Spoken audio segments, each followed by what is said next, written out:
1894 में कानून बनाया, हमें भारतीयों को क्या बताया कि जी हम यहां पे सिविल लाइन बनाएंगे। कौन रहेगा जी? सिविलाइज्ड लोग रहेंगे। कौन नहीं रहेगा? अनसिविलाइज्ड नहीं रहेंगे। सिविलाइज्ड कौन था उस समय? अंग्रेज। अनसिविलाइज्ड कौन था? भारतीय। पूरे देश भर में उन्होंने सिविल लाइन खड़ी कर दी। इंदौर में है कि नहीं मुझे नहीं पता, है यहां पे। ये सब 1894 वाले कानून की बनी हुई है। और बड़े प्लांडवे में 10 एकड़ जमीन चाहिए थी उनको कलेक्टर का बंगला बनाने के लिए, कप्तान का बंगला बनाने के लिए, और 100 एकड़ जमीन एक्वायर कर लेते थे, 200 एकड़ एक्वायर कर लेते थे, 500 एकड़। भाई राजा थे, जो मन करते थे एक्वायर कर लेते थे। और कलेक्टर और कप्तान का बंगला तो 10 एकड़ में होता था, बाकी की सारी जमीन किसको दे देते थे? चर्चेज और मिशनरीज को देते थे। इसलिए पूरे भारत में जहां जहां सिविल लाइन है वहां आधी जमीन का मालिक चर्च और मिशनरी है। आपके इंदौर में क्या, मुझे नहीं पता। और उनका 99 ईयर का लीज पूरा हो चुका है। 1895 में जमीन लीज देना शुरू किया, 1896, 1897, 1898, 99 या 1900 आते आते सबकी लीज उन्होंने बांट दिया। तो 99 ईयर की लीज थी, तो सन 2000 आते आते सबकी लीज कंप्लीट। अब वो क्या कर रहे हैं? उन सिविल लाइन की जमीनों को कुछ ने तो रिन्यू करा लिया, और जो रिन्यू नहीं करा पाए वो वहां पे प्लॉटिंग कर रहे हैं। अभी आप शहरों से 20-30 किलोमीटर दूर बड़े बड़े चर्च देख रहे होंगे, बड़े बड़े हॉस्पिटल देख रहे होंगे जो मिशनरियों के बन के रहे हैं।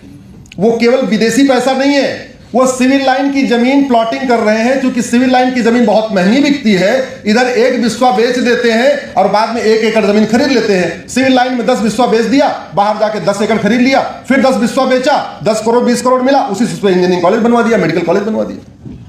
आप ये बताइए, अगर ये व्यवस्था आज भी चल रही है तो हम स्वतंत्र हैं कि गुलाम हैं? जोर से बोलिए जरा। भारत में 100 लाख एकड़ जमीन इस समय कब्जे में है। 100 लाख एकड़। जब मैं वक्फ एक्ट पे काम कर रहा था तो रिसर्च कर रहा था, तो उस समय मुझे पता चला था कि भारत की 10 लाख एकड़ जमीन पे वक्फ बोर्ड का कब्जा है। बाद में पता चला 40 लाख एकड़ जमीन पे वक्फ बोर्ड का कब्जा है। तो 40 लाख एकड़ जमीन वक्फ बोर्ड लेके बैठा हुआ है, 40 लाख एकड़ जमीन चर्च और मिशनरियां लेके बैठी हुई हैं। 1894 वाले कानून से 20 लाख एकड़ जमीन पे मजार, दरगाह, पक्का कब्रिस्तान बना के कब्जा कर लिया गया। किसी दुनिया के किसी देश में इतनी जमीन पे कब्जा नहीं है, हमारे देश में है। क्यों? क्योंकि हमने अंग्रेजी व्यवस्था को बदला ही नहीं, अंग्रेजी कानूनों को बदला ही नहीं। जब बदला नहीं तो बदलाव आएगा कैसे? व्यवस्था कैसे बदलेगी? भारत में आज हम जिन खतरों से परेशान हैं, जो खतरे हमें डरा रहे हैं, इसका समाधान कैसे किया जाए? क्योंकि समस्या बताएंगे बहुत लंबा समय हो जाएगा।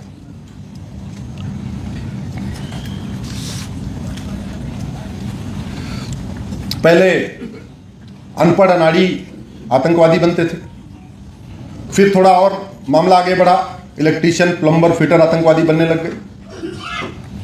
अब डॉक्टर, इंजीनियर, प्रोफेसर आतंकवादी बन रहे हैं।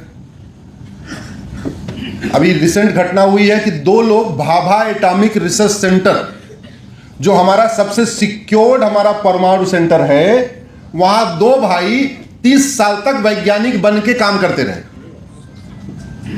हमारे भाभा एटॉमिक रिसर्च सेंटर में झारखंड के जमशेदपुर के रहने वाले 2 भाई वैज्ञानिक बन के काम करते रहे। एक ईरान के लिए काम कर रहा था और एक पाकिस्तान के लिए काम कर रहा था।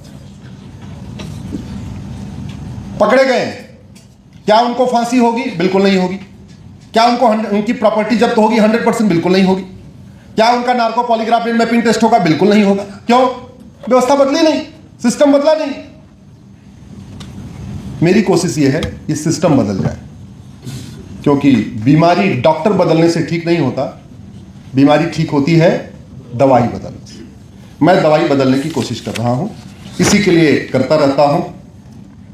दुनिया में 3 तरीके के एजुकेशन सिस्टम है, जो भाई राजीव दीक्षित जी कहते थे, मैं उसी बात को आगे बढ़ा रहा हूं। एक एजुकेशन सिस्टम हमारा है जिसको हम वैदिक गुरुकुल एजुकेशन सिस्टम कहते हैं। एक एजुकेशन सिस्टम गल्फ कंट्रीज का है जिसको आप मदरसा कहते हैं। एक एजुकेशन सिस्टम वेस्ट कंट्रीज का है जिसको आप मॉन्टेसरी मिशनरी स्कूल कहते हैं। इन तीनों एजुकेशन सिस्टम का एक पर्टिकुलर इकोसिस्टम है। डॉक्टर क्या चाहेगा? लोग बीमार हो या ना हो? जोर से बोलिए जरा। दवा बनाने वाली कंपनियां क्या चाहेंगी? लोग बीमार हों या ना हो? जोर से बोलिए जरा। बीमार हो। इन तीनों एजुकेशन सिस्टम में ऐसा कौन सा एजुकेशन सिस्टम है जो हमें प्रिवेंशन सिखाता है? जोर से बोलिए जरा। हमारा वाला मदरसा सिखाता है क्या? मॉन्टेसरी मिशनरी सिखाता है क्या? हमारा एजुकेशन सिस्टम सिखाता है। तो यानी दवा बनाने वाली कंपनियां जिनका 25 लाख करोड़ का कारोबार है, वो तो नहीं चाहती हैं कि वैदिक गुरुकुल एजुकेशन सिस्टम आगे बढ़े। जैसे पटाखा बनाने वाली कंपनियां चाहती है कि साल भर लोग पटाखा चलाते रहें, शादी विवाह में भी चलाएं, मैच के दौरान भी चलाएं, होली दिवाली भी चलाएं, वैसे बम बारूद बनाने वाली कंपनियां क्या चाहती हैं? जोर से बोलिए जरा। पटाखे फूटते रहे, क्योंकि अगर जब तक लगातार अशांति नहीं रहेगी तो उनका बम बारूद खरीदेगा कौन? उनका AK-56 खरीदेगा कौन? उनका AK-47 खरीदेगा कौन? इन तीनों एजुकेशन सिस्टम में कौन सा एजुकेशन सिस्टम अशांति फैलाता है? जोर से बोलिए जरा। मदरसा। तो पूरे दुनिया में मदरसों की फंडिंग बम बारूद बनाने वाली कंपनियां करती हैं। पूरे दुनिया में उपभोक्तावाद कौन बढ़ाता है? Montessori system, missionary system. क्योंकि जब गुरुकुल वाला बच्चा तो पढ़ेगा, अष्टांग योग पढ़ेगा, यम नियम आसन प्राणायाम धारणा ध्यान समाधि ब्रह्मचर्य का पालन, अपरिग्रह, वो कम से कम कपड़ा पहनेगा, कम से कम खाएगा, हितभुक मितभुक ऋतभुक ऋतुओं के अनुसार खाएगा, बीमारी नहीं पड़ेगा। जब बीमार नहीं पड़ेगा तो दवा बनाने वाली कंपनियों की एनुअल टर्नओवर कम, बम नहीं फोड़ेगा, बारूद कौन खरीदेगा?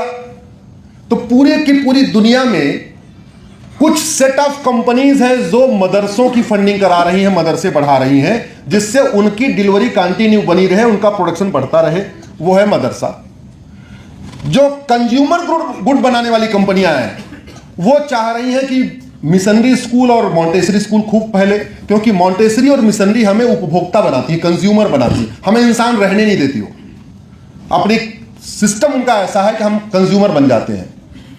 तो ये जो GDP का कॉन्सेप्ट आया है, इकोनॉमी का कॉन्सेप्ट आया है, 5 trillion economy, 6 trillion economy, 9 trillion economy, ultimately ये बड़े बड़े हमारे जो बिग प्लेयर हैं उनका कॉन्सेप्ट है। तो बड़े जो बिग प्लेयर हैं वो मॉन्टेसरी मिशनरी स्कूल सिस्टम को आगे बढ़ा रहे हैं। हथियार बनाने वाली कंपनियां मदरसे को फैला रही हैं। गुरुकुल जब अगर सिस्टम लागू हो जाएगा तो सबका नुकसान है। लोग बीमार नहीं पड़ेंगे तो दवाई कम, सामान कम खरीदेंगे तो इकोनॉमी कम, सामान नहीं खरीदेंगे तो GDP कम।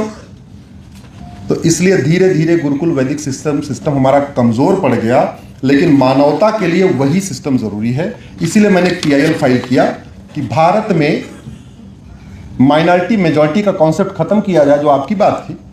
मैंने उस माइनॉरिटी कमीशन एक्ट को चैलेंज किया हुआ है, माइनॉरिटी एजुकेशन एक्ट को चैलेंज किया हुआ है, और मांग किया है कि भारत में कम से कम 10वीं तक 1 नेशन 1 एजुकेशन बोर्ड हो, 1 नेशन 1 सिलेबस हो, 1 नेशन 1 करिकुलम हो। सब अपनी अपनी भाषा में पढ़े, बंगाल वाला बंगाली में पढ़े, गुजरात वाला गुजराती में पढ़े, महाराष्ट्र वाला मराठी में पढ़े, लेकिन सिलेबस करिकुलम एक समान किया जाए। गुरुकुल वैदिक शिक्षा से मैं आपको कहता हूं भारत की 50% समस्या ठीक हो जाएगी। गुरुकुल वैदिक एजुकेशन सिस्टम से माओवाद खत्म होगा, शिक्षा का भारतीयकरण करने से नक्सलवाद खत्म होगा, गुरुकुल वैदिक एजुकेशन सिस्टम से विदेशी कुरीतियां खत्म होंगी, गुरुकुल वैदिक एजुकेशन सिस्टम से स्वदेशी का भाव आएगा, गुरुकुल वैदिक एजुकेशन सिस्टम से 3 तलाक, तलाके हसन, तलाके बाइन, तलाके किनाया जैसी कुरीतियां खत्म होंगी। गुरुकुल वैदिक एजुकेशन सिस्टम से जो विदेशी कुरीतियां हैं, हलाला, मुता, मिस्यार, तहर्रुस, ये खत्म होंगी। सबल भारत बनेगा, सुरक्षित भारत बनेगा, समावेशी भारत बनेगा, अलगाववाद खत्म होगा, आतंकवाद खत्म होगा, ड्रग कारोबार खत्म होगा, घुसपैठ खत्म होगी, धर्मांतरण रुकेगा, जनसंख्या विस्फोट रुकेगा। गुरुकुल वैदिक एजुकेशन सिस्टम से पत्थरबाजी रुकेगी। गुरुकुल एजुकेशन सिस्टम से गौहत्या रुकेगी, मानव हत्या रुकेगी, चोरी लूट झपटमारी कम होगी, नशा तस्करी कम होगी, मानव तस्करी कम होगी।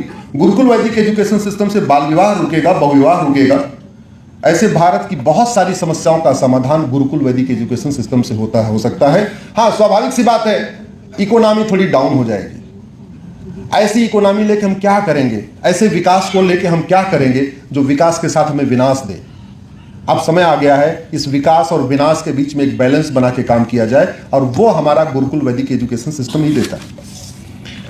गुलामी की हालत यह है, आज भी 75 साल के बाद हम शब्द तक नहीं बदल पाए।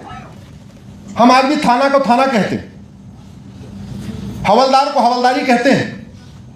मतलब हवलदार, थानेदार, तहसीलदार, पेशकार, कलेक्टर, कप्तान, जो विदेशी शब्द हमें मिले थे उन शब्दों को हम नहीं निकाल पाए।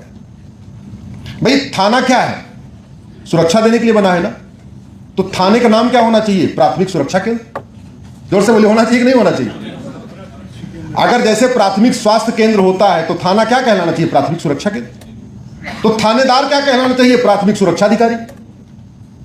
तहसील किस लिए है? न्याय देने के लिए।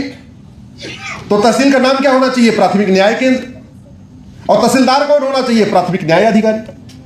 अगर प्रधानमंत्री प्रधान सेवक हो सकता है तो जिले का कलेक्टर जिला सेवक नहीं हो सकता क्या? जोर से बोलिए जरा। और शब्दों का बड़ा प्रभाव होता है। जब हम इन गुलामी के शब्दों को हटाएंगे तो स्वदेशी का भाव आएगा, कर्तव्य का बोध होगा उसमें। मुझे लगता है इसके ऊपर चिंतन करना चाहिए। तो गुलामी की पुलिस व्यवस्था जो आज भी चल रही है, आपको जान के आश्चर्य होगा, 1861 में हमारे पूर्वजों को पीटने के लिए कानून बना था, इसका देखिए पुलिस एक्ट। इसी पुलिस एक्ट का उपयोग करके जलियांवाला बाग में गोली चलाई गई थी। इसी पुलिस एक्ट का उपयोग करके लाल बाल पाल को लाठियों से पीटा गया था। इसी कानून का उपयोग करके भगत सिंह, सुखदेव और राजगुरु को फांसी दी गई। यह कानून बनाया ही गया था भारत को गुलाम बनाए रखने के लिए, और यह कानून आज भी चल रहा है। आज तक हमने इस कानून को बदल के अपना खुद का एक कानून नहीं बनाया।